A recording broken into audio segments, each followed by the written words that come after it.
បាទស្ដីណាស់គ្នាអញ្ចឹងថ្ងៃនេះខ្ញុំនឹងបន្តមី TikTok សិនវិញតែខ្ញុំធ្វើការនិយាយប្រាប់អ្នកនរគ្នាថាឲ្យបង្កើត AI ដោយ AI និយាយជាភាសាខ្មែរទៅតាមអ្វីដែលចង់បានបាទអញ្ចឹងនៅក្នុងវីដេអូនេះខ្ញុំសូមធ្វើរៀងលឿនបន្តិចព្រោះឲ្យវាវែងពេកបាទអញ្ចឹងអ្វីដែលយើងត្រូវធ្វើដំបូងអ្នកនរគ្នាចូលមកកាន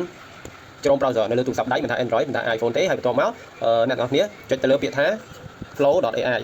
ហើយ website ខ្ញុំឃើញមានគេធ្វើច្រើនហើយបាទអញ្ចឹងអ្នកនរគ្រាន់តែចុចទៅលើ flow ហ្នឹងទៅវានឹង load ទៅកាន់កន្លែង project បែបនេះអញ្ចឹងអ្វីដែលអ្នកនរគ្នាធ្វើគឺ sign in ជាមួយ mail សិនទៅណាហើយបន្តមកចុចទៅលើពាក្យ create with flow ហ្នឹងមកអញ្ចឹងនៅពេលដែលចុចកន្លែងហ្នឹងហើយខ្ញុំសូមកាត់ហ្មងទៅបាទវានឹងចូលមកដល់កន្លែងបង្កើតរូបបែបនេះចាអញ្ចឹងពេលចុច create ដំបូងមិញវានឹងចូលមកដល់កន្លែងហ្នឹងបាទកន្លែងហ្នឹងហើយយើងចុចលើពាក្យ new project ហ្នឹងមកតង់ទៀតបន្តមកទៀតអ្នកនរគ្នាសម្លឹងមកមើលកន្លែង Banana Pro នេះយើងយក image យកຂະຫນາດ916ហើយរូបចំនួន x នេះគឺជាចំនួននៃរូបថតអញ្ចឹងបើអ្នកនរគ្នាចង់បាន4ដាក់4ចង់បាន2ដាក់2មកហើយចំណែកកន្លែង Banana Pro ហ្នឹងអ្នកនរគ្នាយក Pro មកពេលដំបូងវា Banana 2ទេអញ្ចឹងយក Pro មកល្អជាងហើយបន្តមកទៀតនៅក្នុងកន្លែងនេះអ្នកនរគ្នា pass prompt ចូ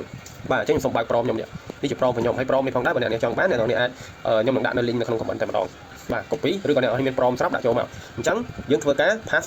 តួអង្គយើងចូលបាទដែលយើងបានទៅសេ prompt ហ្នឹងចាបន្ទាប់មកយើងចុចបញ្ជូននេះជាការស្រេចអញ្ចឹងខ្ញុំអត់ចុចបញ្ជូនភាសាទៀតទេគ្រាន់នេះខ្ញុំជាការបង្ហាញតែប៉ុណ្ណោះអញ្ចឹងខ្ញុំចុចមកមើលរូបភាពក្រោយតែពេលខ្ញុំធ្វើរួចអញ្ចឹងណាបាទព្រោះឲ្យ view បាទបើយើងដាក់ generate ទៀតវាប្រើពេកអញ្ចឹងរូបដែលខ្ញុំបាន pass prompt មិញហ្នឹងវាបានទៅជារូបបែបនេះ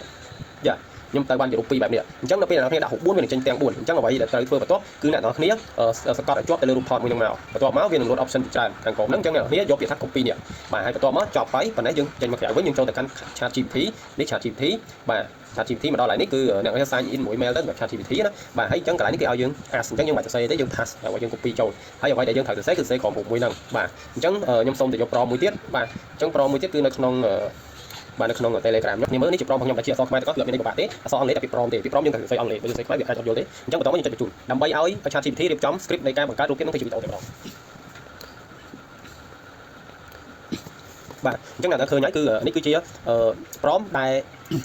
AI បានសរសេរយើងអ្វីយើងធ្វើគឺយើង copy តែម្ដងមិនបាច់ខ្វល់ពីជាខ្មែរឬអង់គ្លេសទេបាទសំខាន់ឲ្យតែសរសេរពីហ្នឹងបើមិនខុសយើងធ្វើការកែភាសាទៀតមកបាទអញ្ចឹងកន្លែងនេះខ្ញុំមិនដាក់ទេខាងកុំព្យូទ័រតំប៉ុណ្ណេះទៅបាទសុំទោសបាទខ្ញុំសូមយកតំប៉ុណ្ណេះមកយ៉ាសុំទោសទាំងអស់គ្នាអូខេបាទអញ្ចឹង copy មកយ៉ាហើយបន្តមកយើងចូលទៅកាន់ Google Chrome យើងវិញហើយអ្វីយើងធ្វើចុចត្រឡប់ក្រោយនៅកន្លែងរូបថតនេះមួយបន្តមកទៀតយើងចុចទៅលើ new project បន្តទៀតហើយបន្តមកទៀតយើងចូលទៅកាន់កន្លែង Banana Pro ហ្នឹងហើយយើងយកពាក្យថា video វិញហើយកន្លែង frame នេះយើងដូរព្រោះតែយើងដាក់ frame និយាយមកត្រូវទេអញ្ចឹងយក ingredient ហើយຂະຫນាត9នឹងត្រូវហើយចំណែក video យើងផលិតតែមួយទៅបានហើយព្រោះមួយ video គឺ C20 video នេះឃើញជាក់ស្ដែងអូខេបន្តមកទៀតខ្ញុំក៏ធ្វើការ pass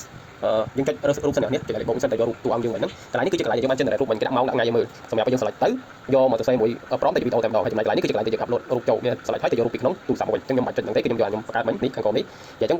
ខាងក្រោមខ្ញុំចុចទី3ព្រោះពេលខ្លះ reason វាអត់មានអានេះត្រូវទេអញ្ចឹងកន្លែងនេះខ្ញុំរើសយករូបទី2ដដែលហើយខ្ញុំ pass prompt នឹងចូល yes បាទកន្លែងហ្នឹងអ្នកនរបើសិនជាពេលដែលយើង pass prompt នឹងចូលមកវាចេញរូបអញ្ចឹងនៅលើទូរស័ព្ទដៃណាអញ្ចឹងមានន័យថា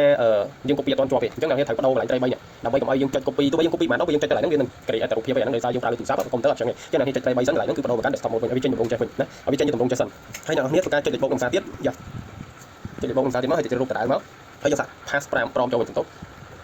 អត់ចេញចឹងខ្ញុំទៅ copy សិនមិញអ្នកនរចុច copy នេះក៏បានដែរ copy ទាំងអស់មក yes បាទហើយយកវាពាំងអញ្ចឹងនៅពេលដែលវាពាំងវាចេញតែរូបឯងកន្លែងហ្នឹងបាទអញ្ចឹងអ្នកអាច note បានអញ្ចឹងខ្ញុំថាពេលខ្លះធ្វើនៅលើទូរស័ព្ទដៃវាយើងពិបាកវាអត់ដូចធ្វើនៅលើ computer ទេបាទអញ្ចឹងពេលខ្ញុំ pass prompt ទាំងអស់ហ្នឹងហើយខ្ញុំមិនលុបបាច់ទេគឺខ្ញុំចុចបញ្ជូនតែម្ដងអញ្ចឹងយើងរងចាំមកទទួលទៅហើយនេះជារូបភាពដែលយើង copy មិញតែវាបង្កើតជារូបទាំងអស់អញ្ចឹងអ្នកអាចលុបចោលបានកន្លែងហ្នឹងបាទខ្ញុំសូមចុចទៅដល់ desktop mode វិញសិនហើយខ្ញុំលុបបាទអ្នក delete ហ្នឹងហើយយើងសង្កត់ឲ្យជាប់យើង delete វិញមកតែសំទោសនិយាយទៅឲ្យតែ pass វាដល់ចេញរូបអ្នកនេះកន្លែងហ្នឹងចាចឹងខ្ញុំតម្រូវឲ្យពេលដែលយើងធ្វើទៅវីដេអូកន្លែងហ្នឹងយើងត្រូវប្រើ desktop mode នេះប្រើនេះបាទតែនៅពេលដែលយើងចង់លុបវីដេអូឲ្យចោលវិញស្រួលយើងត្រូវប្រើទម្រង់ទូរស័ព្ទវិញអញ្ចឹងរងចាំតិចអ្នកនរនឹងទទួលបានវីដេអូបាទលើវីដេអូយើងចេញមកយើងចូលទៅ play ទាំងអស់គ្នាតែគាត់និយាយត្រូវហើយកុំបោះបង់អ្នកអាចធ្វើបានស្រឡាញ់ខ្លួនឯងនិងស្រឡាញ់ថ្ងៃនេះបាទអញ្ចឹងឃើញវីដេអូយើងគឺរួចហើយគឺនិយាយខ្មែរត្រូវអញ្ចឹងអ្នកអាចសាកល្បងបានហើយវីដេអូនេះមិនក៏ថាលឿនពេកទេវា14នាទីហើយអញ្ចឹងសម្រាប់ TikTok ធ្វើវិញពេកវាពិបាកអញ្ចឹងអរគុណជំរាបនៅវីដេអូក្រោយ